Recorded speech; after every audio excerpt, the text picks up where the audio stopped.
Stop whining, it's already sold. Those were the words that changed everything. My son Mike stood in my kitchen like he owned the place, arms crossed, completely unbothered by the devastation he'd just delivered. I needed that money for my trip to Italy. I stared at him, my hands still wet from washing dishes. Frank's coffee mug trembling in my grip. You sold your father's Rolex? Without asking me? Mom, seriously, get over it. It's just a watch. Just a watch. 6 months after burying my husband of 43 years, and my own son had stolen the only thing of Frank's I wore every day, wound every morning like Frank taught me, feeling connected to him through that simple ritual. If you're watching this, subscribe and let me know where you're watching from. The thing about betrayal is that it has a taste. Bitter, metallic, like pennies on your tongue. Standing there in my Chicago kitchen, staring at my 42-year-old son who apparently thought grief had an expiration date, I tasted it fully for the first time. Which pawn shop? I asked quietly. Mike's wife Ashley looked up from her phone. Oh good, she's being reasonable now. Her voice dripped with that particular condescension she'd perfected over the years. Honestly, Dorothy, clinging to material possessions isn't healthy. Frank wouldn't want you living in the past. Don't tell me what Frank would want, I thought, but bit my tongue. Ashley had been telling me what Frank would want since the funeral, usually whenever it involved me giving them something. Golden State Pawn on Milwaukee Avenue, Mike said, checking his watch. An expensive Apple thing that probably cost more than Frank's Rolex was worth. They gave me $800. Not bad for something that old. $800. For a 1978 Rolex Submariner that Frank had saved 3 months of overtime to buy when Mike was born. The watch Frank wore every single day of our marriage except the day he died, when the hospital handed it to me in a plastic bag with his wedding ring. That watch was worth at least $3,000, I said. Ashley snorted. In what universe? It wasn't even running properly. Because I was the one winding it, keeping it alive, keeping Frank alive in some small way. But they wouldn't understand that. Mike and Ashley lived in a world where everything had a price tag and nothing had a memory. I'm going to get it back, I announced. Good luck with that, Mike said, heading for the door. We fly out tomorrow morning. Ashley's been planning this trip for months. Ashley followed him, pausing at the door with that fake sympathetic expression she wore whenever she wanted to seem caring. Dorothy, you really should consider therapy. This obsession with Frank's things isn't normal.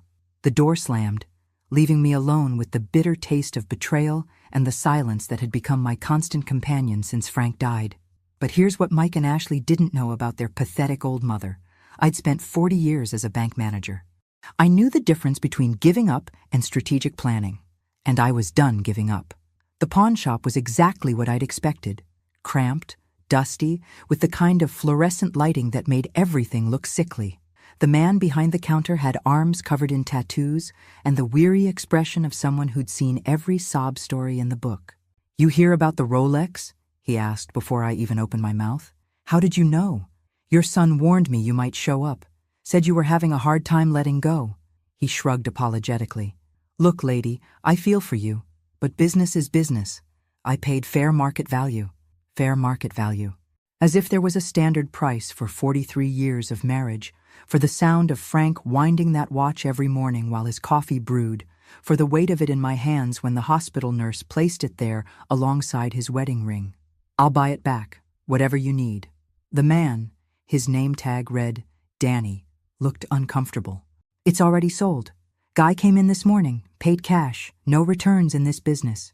My heart sank. Some stranger was walking around Chicago wearing Frank's watch, and I'd never see it again because my son needed pizza money for his Italian vacation. But here's the thing, Danny continued, lowering his voice. We found something weird when we were cleaning it up for sale. He disappeared into a back room and returned with a small manila envelope. There was a hidden compartment in the back. Real professional job, had to have been done by a jeweler. Found this inside.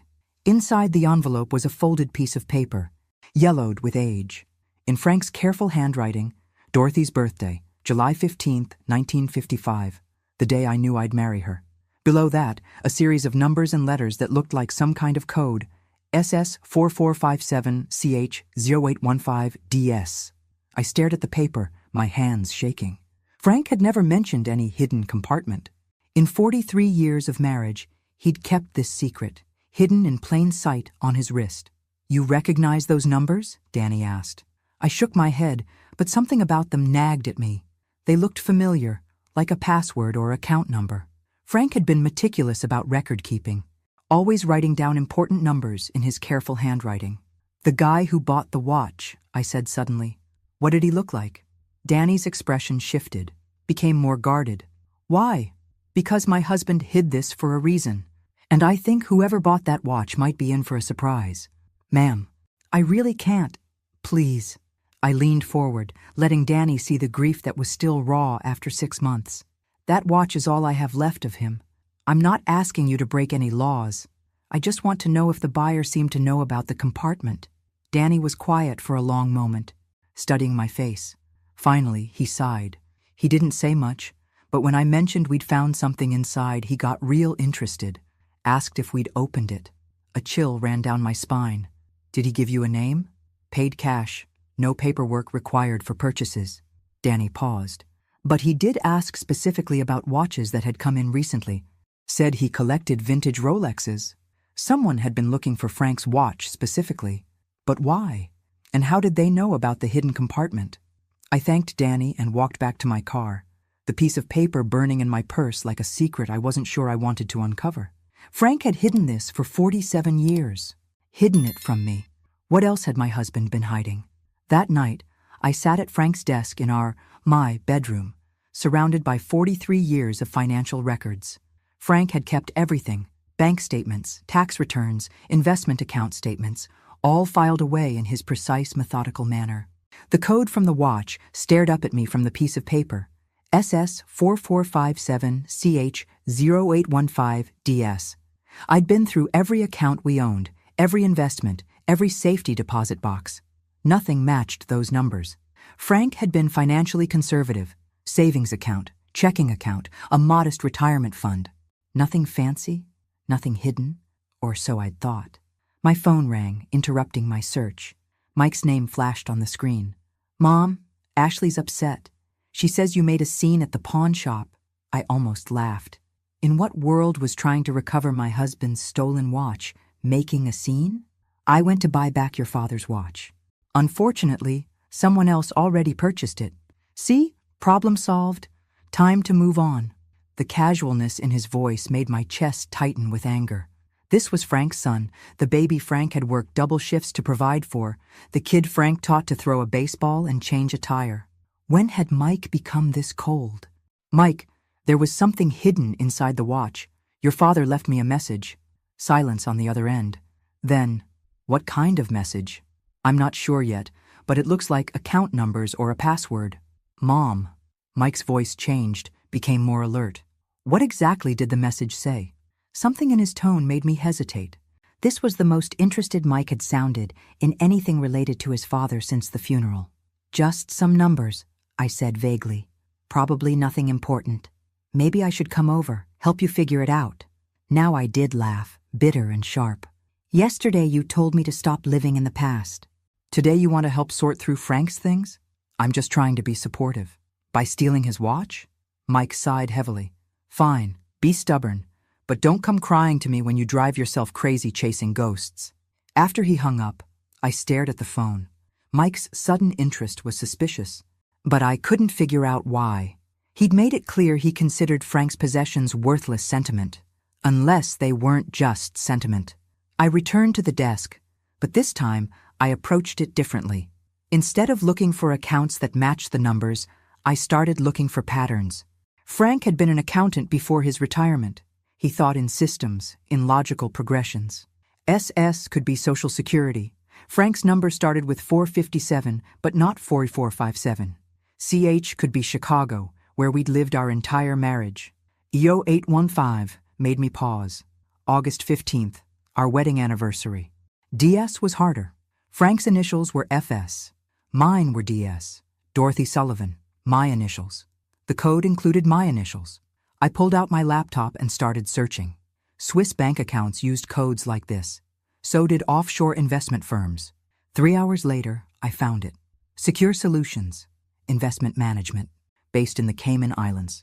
Their website was discreet, professional, catering to high-net-worth individuals seeking privacy and security.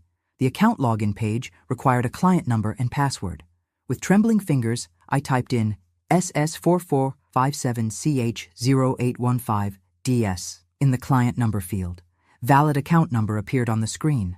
Now I needed the password, something only I would know, something Frank knew I would figure out. I tried our wedding date, our address, my birthday. Nothing. Then I remembered the note. Dorothy's birthday, July 15th, 1955, the day I knew I'd marry her. Not my actual birthday. July 15th was the day we met, at a summer dance in Millennium Park. Frank always said he knew that night he'd marry me someday. I typed in 071555 and held my breath. Access granted. The screen that loaded next made me gasp. Current account balance, $2,147,129.67. Frank had hidden nearly $3 million from me for our entire marriage. I stared at the screen until the numbers burned themselves into my retinas. $2.8 million. In an account I'd never known existed, in a bank I'd never heard of, hidden by a husband who'd spent 43 years convincing me we were living paycheck to paycheck. Every argument we'd had about money, every time I'd clipped coupons or bought generic groceries or patched Frank's work shirts instead of buying new ones, all of it while he had millions sitting in an offshore account. My first instinct was anger, pure white-hot rage at the deception, at the lies by omission, at 43 years of wondering if we'd have enough for retirement while Frank secretly stashed away a fortune. But then I clicked on the account history. The first deposit was made in 1982, 3 years after Mike was born. $5,000. The notation read, Initial Inheritance Investment, FS. Inheritance. Frank had never mentioned any inheritance. I scrolled through years of deposits, all relatively small, 500 here, 1,000 there. Regular contributions that explained why Frank had been so careful with our household budget. He hadn't been hiding money from our income. He'd been systematically building something separate. The deposits continued steadily until 2008, then jumped dramatically. Instead of hundreds of dollars, Frank had been depositing $10,000 and $20,000 at a time. The notation on those larger deposits made my blood run cold. Real estate liquidation, Chicago properties. Frank had been buying and selling real estate without my knowledge. Properties I'd never seen, investments I'd never been consulted about, business dealings that had apparently made him wealthy. How do you live with someone for 43 years and not know they're conducting secret business transactions? I clicked on the account messages and found a folder labeled, For Dorothy, Emergency Access Only. Inside was a video file, uploaded just 3 months before Frank died. I hesitated before clicking play. Whatever Frank had to say about this secret fortune, I wasn't sure I was ready to hear it. But I was alone in our bedroom at midnight. My son had stolen the only clue to this mystery, and I was apparently wealthy beyond my wildest dreams. Ready or not, I needed answers. Frank's face filled the screen, looking older and more tired than I remembered. He was sitting in his office at work, probably having recorded this during his lunch break. Dorothy, if you're watching this, I'm gone, and something's gone wrong. His voice was steady, but his eyes looked sad. I hoped you'd never need to access this account, that we'd grow old together, and I'd eventually tell you about it over dinner someday. He paused, rubbing his face with the same gesture he'd used whenever he was working through a difficult problem. The money isn't mine, sweetheart. It was my father's, hidden away before he died in 1981. He made me promise to keep it secret, to protect it, to only use it if our family was ever in real danger. Frank's father had died when Mike was 2. I remembered Frank being devastated, remembered the modest inheritance that had paid off our mortgage. Apparently, there had been much more to it.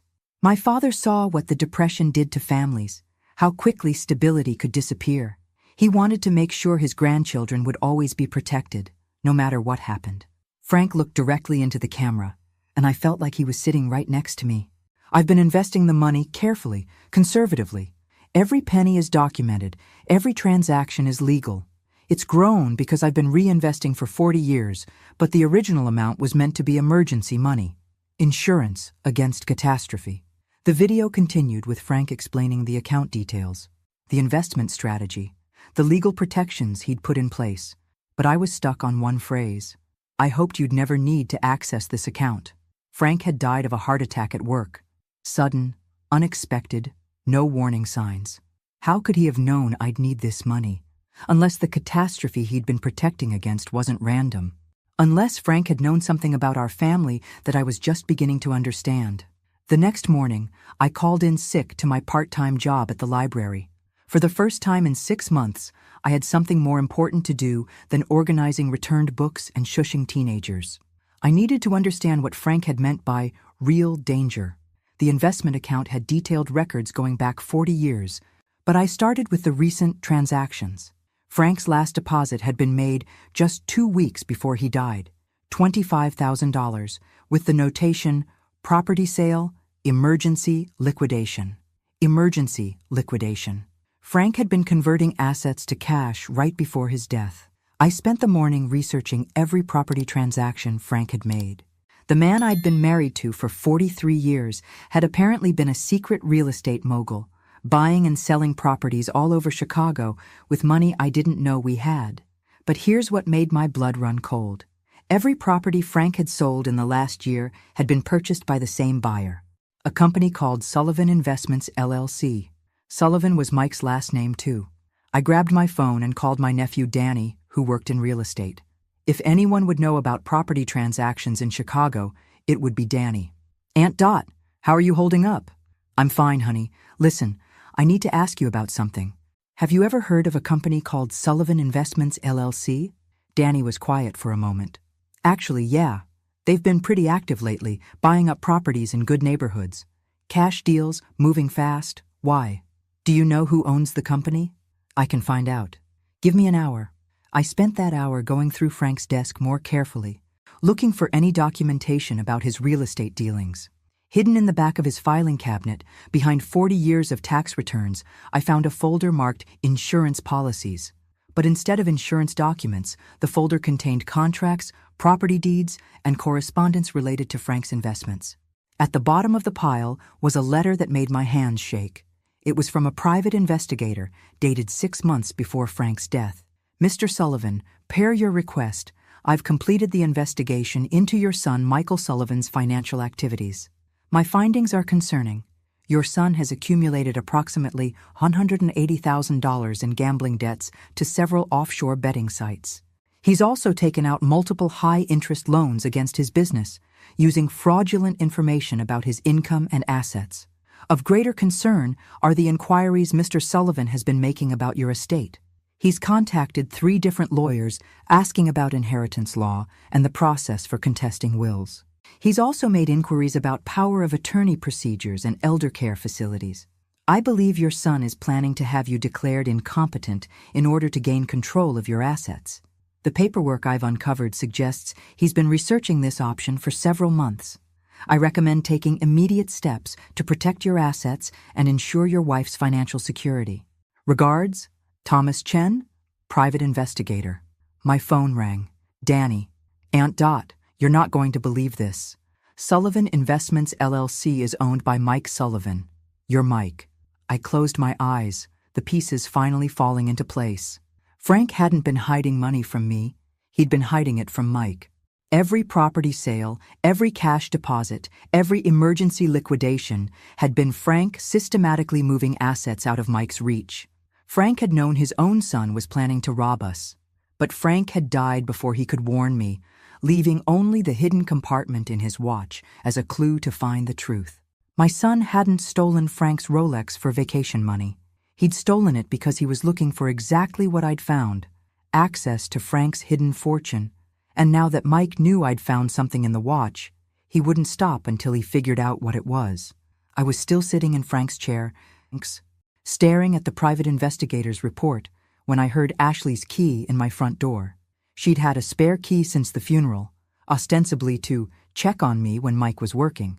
Now I understood she'd been checking on Frank's assets. Dorothy, are you here? Ashley's voice echoed through the house, artificially sweet. Mike and I stopped by before heading to the airport. I quickly shoved the investigator's report back into the folder and minimized the offshore account on my laptop screen. Whatever game Mike and Ashley were playing, I needed to understand the rules before I revealed my hand. "In the bedroom," I called back. They appeared in the doorway moments later, Mike carrying a small suitcase and Ashley wearing the kind of outfit that screamed, "expensive vacation." Her designer sunglasses probably cost more than most people's rent. "Just wanted to say goodbye," Mike said, but his eyes were scanning Frank's desk, taking inventory of the papers spread around me. "What are you working on?" "Sorting through your father's things," I said carefully. "There's so much I never knew about." Ashley stepped closer, her gaze focused on my laptop screen. "Find anything interesting?" The question sounded casual, but I caught the sharp attention in her voice. These weren't courtesy visits. They were reconnaissance missions. Just old bank statements and tax records. Your father was very thorough with his paperwork. Mike relaxed slightly. "Yeah, Dad was obsessive about record keeping. Probably kept every receipt from the last 20 years. Actually," I said, deciding to test their reaction, "I did find something odd. Your father had some kind of investment account I didn't know about. Nothing major, just a few $1,000s. The change in both their expressions was immediate and unmistakable. Mike stepped forward, trying to appear casual but failing completely. "An investment account? What kind?" "I'm not sure yet. The paperwork is confusing. I might need to hire an accountant to help me figure it out." Ashley exchanged a quick glance with Mike. "We could help you with that. Mike's good with financial documents." "I bet he is," I thought, remembering the private investigator's report about Mike's gambling debts and fraudulent loan applications. "That's very kind, but I already made an appointment with Frank's old accounting firm. They'll know how to handle his investments properly." Mike's jaw tightened. "Mom, those guys charge $300 an hour. I can look at the paperwork for free. I can afford $300 an hour." "Mike!" The silence that followed was loaded with tension. Ashley's mask of concern was slipping, revealing the calculating woman underneath. Mike was practically vibrating with frustrated energy. "We should probably get going," Ashley said finally. "Don't want to miss our flight?" But Mike didn't move. "Mom, about the message you found in Dad's watch. Maybe I should take a look at those numbers before we leave, just to make sure they're not something important." "What numbers?" Ashley asked sharply. Mike shot her a warning look. "Mom found some kind of code in the watch. Probably nothing, but you never know." Now Ashley was fully alert, her vacation excitement replaced by laser focus. "What kind of code?" I stood up slowly, using my full height to look down at my daughter-in-law. "The kind that's none of your business." Ashley's face flushed red. "Excuse me?" "You heard me. My husband left me a private message, private being the operative word." "Mom." Mike stepped between us, his voice taking on that patronizing tone I'd grown to hate. "We're family. There's no need for secrets." "Secrets?" I almost laughed at the irony. "Like the secret gambling debts? Or the secret company you've been using to buy properties with money you don't have?" The color drained from Mike's face. Ashley's mouth fell open. "I don't know what you're talking about," Mike said, but his voice was shaky now. "Sullivan Investments LLC ring a bell?" I watched both their faces go pale. "Your father knew, Mike. He knew everything." Ashley recovered first, her voice turning vicious. "You crazy old woman. You don't know anything. I know your husband owes $180,000 to offshore gambling sites. I know he's been researching how to have me declared incompetent. And I know he's been planning this for months." Mike slumped against the doorframe like his strings had been cut. The fight went out of him completely. "How?" he whispered. "Your father hired a private investigator. Every lie, every debt, every plan you made to steal from us. It's all documented." I walked to the desk and pulled out the investigator's report, watching Mike's face as he recognized the letterhead. "Frank protected me from you, even after his death. That code you're so interested in? It's the key to more money than you've ever dreamed of. Money that will never, ever belong to you." Ashley grabbed Mike's arm. "We need to leave. Now." But Mike was staring at me with something that looked like respect for the first time in years. He really knew? He knew his son was planning to rob his own mother. What kind of man does that make you, Mike? For just a moment, Mike looked like the little boy I'd raised, confused and ashamed. Then Ashley's grip on his arm tightened, and the moment passed. "This isn't over," Ashley hissed as they headed for the door. "Yes, it is," I called after them. "It's been over since the day you decided I was worth more to you dead than alive." The front door slammed. leaving me alone with my husband's secrets and the knowledge that the real fight was just beginning. 2 days after Mike and Ashley's dramatic exit, my doorbell rang at 8 in the morning. Through the peephole, I saw a woman in an expensive suit holding a briefcase. Behind her stood a man who looked like he'd stepped out of a law school catalog. "Mrs. Sullivan?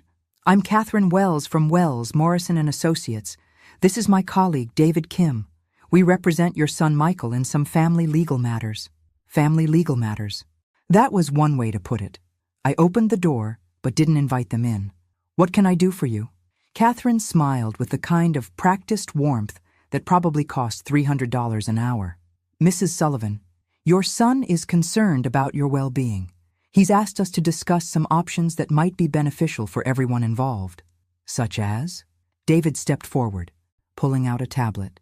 "We understand you may have discovered some financial accounts that your late husband kept private. While we're sure he had good intentions, managing complex investments can be overwhelming, especially during the grieving process." Overwhelming.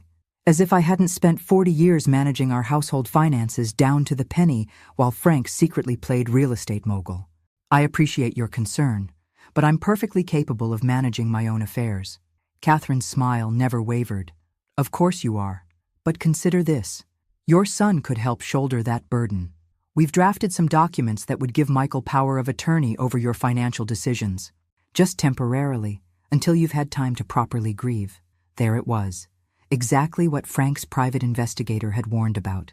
"Temporarily," I repeated. "And who determines when my grieving period is over?" David exchanged a glance with Catherine. "That would be at your discretion." Naturally. I stepped back toward my door. "Gentlemen, I think we're done here." "Mrs. Sullivan," Catherine's voice sharpened slightly, "your son is prepared to file a petition with the court regarding your mental competency. He's concerned about some erratic financial decisions you've been making." "What erratic decisions?" "Accessing offshore accounts, conducting international financial transactions without professional guidance. To an outside observer, it might appear that you're not thinking clearly." The threat was crystal clear. Sign over power of attorney voluntarily, or they'd have me declared incompetent by force. "You know what's interesting about threats?" I asked, leaning against my doorframe. "They only work if the person you're threatening doesn't have better lawyers than you do." Catherine's professional mask slipped slightly. "I beg your pardon? I said you can tell my son that his plan won't work. Frank left me more than just money. He left me protection." I closed the door in their faces and immediately called the number I'd found in Frank's hidden files. Thomas Chen, the private investigator, answered on the second ring. "Mr. Chen, this is Dorothy Sullivan, Frank Sullivan's widow." "Mrs. Sullivan, I've been expecting your call. Frank told me you might need my services someday." "He did?" "About 6 months ago, Frank asked me to prepare a comprehensive legal defense package in case anyone tried to challenge your competency or your right to his assets. Everything's ready to go." Frank had been 3 steps ahead, even in death. "How ready?" "Mrs. Sullivan, by the time I'm done presenting evidence of your son's gambling debts, fraudulent loan applications, and attempts to manipulate elderly family members, he'll be lucky if he doesn't face criminal charges." For the first time in months, I smiled genuinely. "Mr. Chen, I think it's time to make some phone calls." Thomas Chen's office was in a sleek downtown building that screamed expensive legal services. But as I sat across from him reviewing Frank's defense package, I realized my husband had been planning for this confrontation long before he died. "Your husband was thorough," Thomas said, spreading documents across his mahogany desk. Bank records showing Mike's gambling losses, audio recordings of him discussing plans to have you declared incompetent, even photographs of him meeting with estate planning lawyers. "Audio recordings?" Thomas nodded grimly. "Frank suspected Mike was planning something, so he had your house wired for sound last year. Completely legal since it was his own property. I thought about all the conversations Mike and Ashley had had in my kitchen over the past 6 months. Every dismissive comment about my mental state, every calculation about Frank's assets, every cruel joke about putting me in a nursing home. Frank had heard it all. There's more," Thomas continued. "Frank also discovered that Ashley has been systematically isolating you from family and friends. She's been telling people you're becoming senile, that you need supervision." The pieces clicked into place. Why my sister-in-law had stopped calling, Why neighbors seemed awkward when they saw me. Why my book club friends had been treating me like I was fragile. Ashley had been conducting a whisper campaign, preparing the groundwork for Mike's legal challenge. How extensive is the evidence? Extensive enough to destroy any competency challenge, and probably land them both in jail for elder abuse and attempted fraud. Thomas pulled out a thick folder. But there's something else. Frank left specific instructions about what to do if you ever needed to access the offshore account. He handed me a sealed envelope with my name written in Frank's careful handwriting. Inside was a letter dated just 1 week before Frank's death. My dearest Dorothy, if you're reading this, then Mike has shown his true colors, and you've discovered the account I've been building for 40 years. I'm sorry I couldn't tell you about it while I was alive, but I needed to protect it from Mike until the time was right. The money isn't just an inheritance, it's justice. Every penny came from investments I made using information Mike thought he was hiding from us. When he started his real estate company, he would brag about his inside deals and guaranteed investments. What he didn't know was that I was listening and investing in the same opportunities with money he didn't know existed. Mike unknowingly funded his own downfall. Every property he flipped, I bought 3 more in the same area. Every stock tip he mentioned, I invested in with money from our original inheritance. The offshore account exists because I used Mike's own greed against him. Now it's your turn to use his greed against him. Thomas has instructions to make the account transfers immediately. By the time you read this letter, you'll have financial independence Mike can never touch. But more importantly, you'll have the power to choose how this ends. You can forgive him, take care of him despite his betrayal, and hope he learns to be a better man. Or you can let him face the consequences of trying to steal from his own mother. The choice is yours, my love. It always has been. Forever yours, Frank. I set the letter down with shaking hands. Frank hadn't just protected me from Mike. He'd orchestrated Mike's downfall, using Mike's own schemes against him. Mrs. Sullivan? Thomas was watching me carefully. Are you ready to proceed? I thought about Mike as a little boy, excited about his first day of school. Then I thought about him standing in my kitchen 2 days ago, calling me a crazy old woman while his wife threatened me. Some bridges, once burned, can't be rebuilt. Mr. Chen, I want you to file every piece of evidence we have with the appropriate authorities. And I want you to do it today. The next morning brought chaos to my quiet Chicago neighborhood. I was sipping coffee and reading the newspaper when 3 black SUVs pulled up to Mike and Ashley's house across the street. Men in FBI windbreakers started carrying boxes out of their front door. My phone rang immediately. Mom! Mike's voice was panicked, desperate. What did you do? I protected myself, I said calmly, watching through my kitchen window as agents loaded computers and filing cabinets into their vehicles. What you should have done for your family, instead of trying to rob them. You don't understand. This will destroy us. You destroyed yourselves. I just documented it. Ashley's voice came through the phone, shrill and angry. You vindictive old witch, we were trying to help you. By stealing my husband's watch?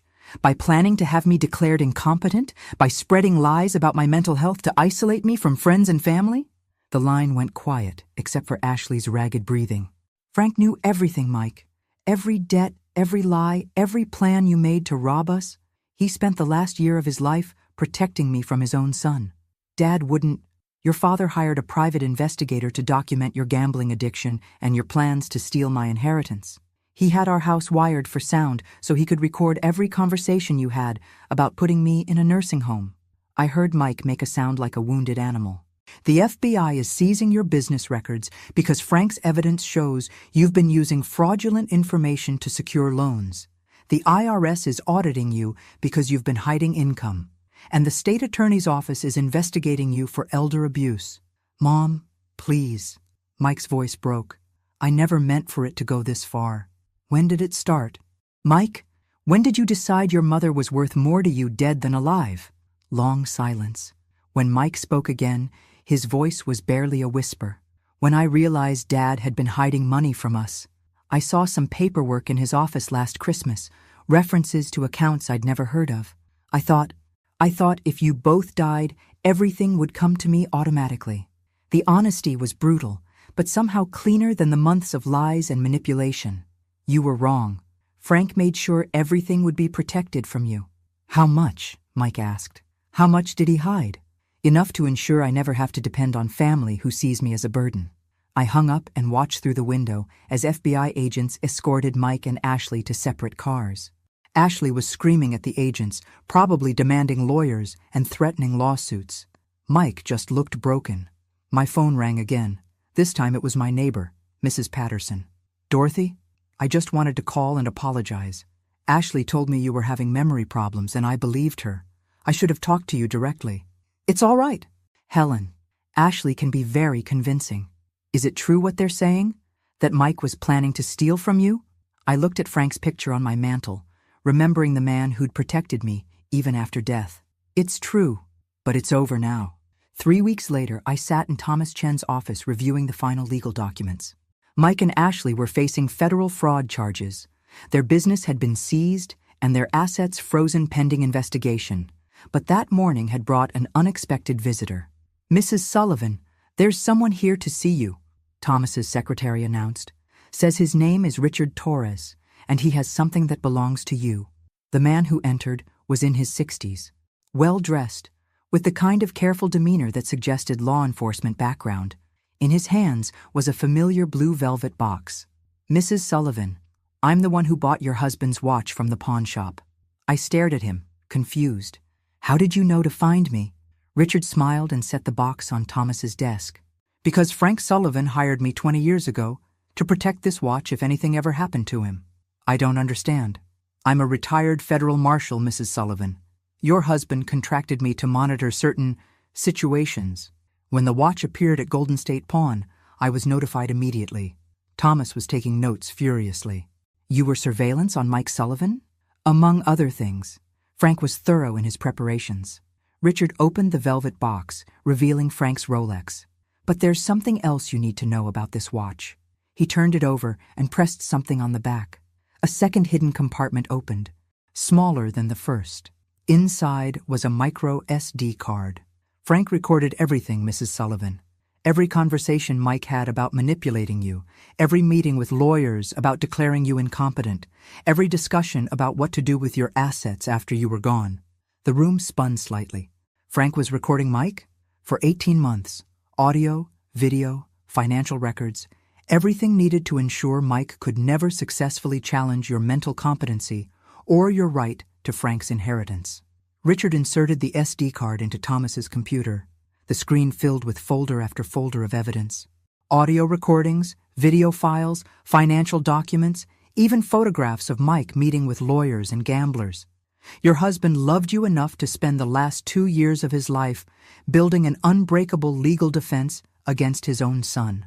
I thought about Frank's final months, how stressed he'd seemed, how many work meetings he'd had in the evenings. He hadn't been hiding from me. He'd been protecting me. There's one more thing, Richard said quietly. Frank left specific instructions about what to do if Mike ever tried to have you declared incompetent. He pulled out a sealed envelope marked Final Instructions, Dorothy's Protection Plan. Inside was a document that made my breath catch. In the event that Michael Sullivan attempts legal action against Dorothy Sullivan's mental competency, the following assets will be transferred immediately to the Chicago Children's Hospital in Michael Sullivan's name. All property owned by Sullivan Investments, LLC. All gambling debts and outstanding loans. All legal fees and court costs associated with elder abuse charges. Michael Sullivan will be personally responsible for all debts and legal consequences, while receiving no benefit from any inheritance or asset transfer. Frank had arranged for Mike to inherit his own destruction. Your husband was a brilliant man, Thomas said admiringly. He turned Mike's greed into a legal trap. Frank knew Mike would never stop trying to get the money, Richard explained. So he made sure that any attempt to steal from you would result in Mike losing everything he already had. I picked up Frank's watch, feeling its familiar weight in my hands. For 43 years, I'd thought I was married to a simple accountant who worried about money and saved every penny. Instead, I'd been married to a master strategist who'd spent 2 years orchestrating the most elaborate protection plan in legal history. Mrs. Sullivan, Richard said gently, your husband asked me to give you a final message if this day ever came. He handed me one last envelope. this one unsealed. Inside, in Frank's handwriting, "Dorothy, you were always stronger than you knew. I just made sure you'd have the tools to prove it. Love always, Frank." 6 months later, I stood in the lobby of the Chicago Children's Hospital, watching workers install a brass plaque that read, "The Frank Sullivan Memorial Wing." Frank's funded by Dorothy Sullivan had been more than enough to secure my future and fund the hospital expansion he'd always dreamed about. The final irony was that Mike's attempt to steal from me had directly resulted in the largest charitable donation in the hospital's history. My phone buzzed with a text from Thomas Chen. "Mike's sentencing hearing is next week. They're recommending 2 years federal prison plus full restitution. Ashley took a plea deal for 18 months. Still want to attend?" I typed back, "No, I have better things to do." And I did. At 73, I was finally living the life Frank had protected for me. I'd bought a small house near the lake, joined 3 book clubs, and started volunteering at the hospital twice a week.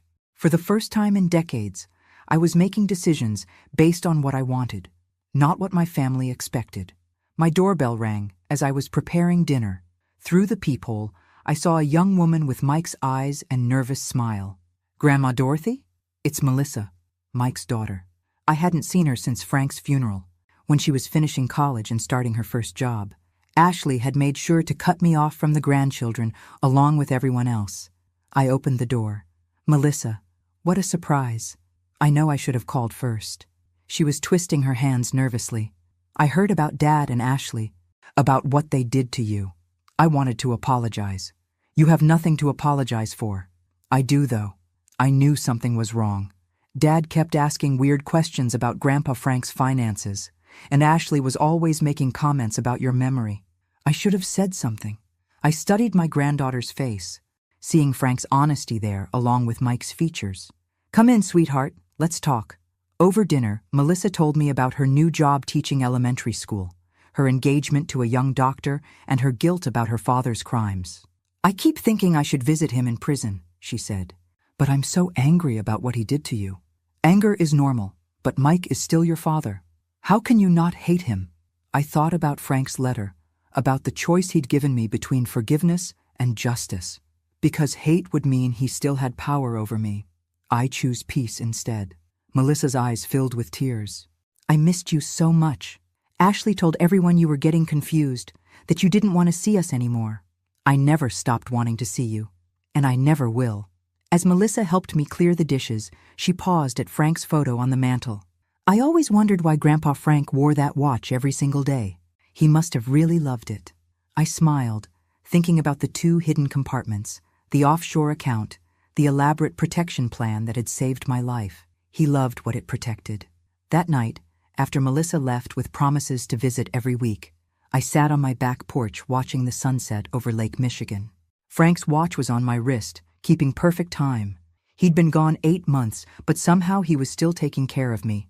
The greatest love stories aren't about passion or romance, they're about protection, about someone loving you enough to fight battles you don't even know you're facing. Frank had spent 2 years preparing for a war I never saw coming, ensuring that his death wouldn't leave me defenseless against his own son's greed. Some people spend their whole lives looking for that kind of love. I was lucky enough to wear it on my wrist for 43 years. Thanks for listening. Don't forget to subscribe and feel free to share your story in the comments. Your voice matters.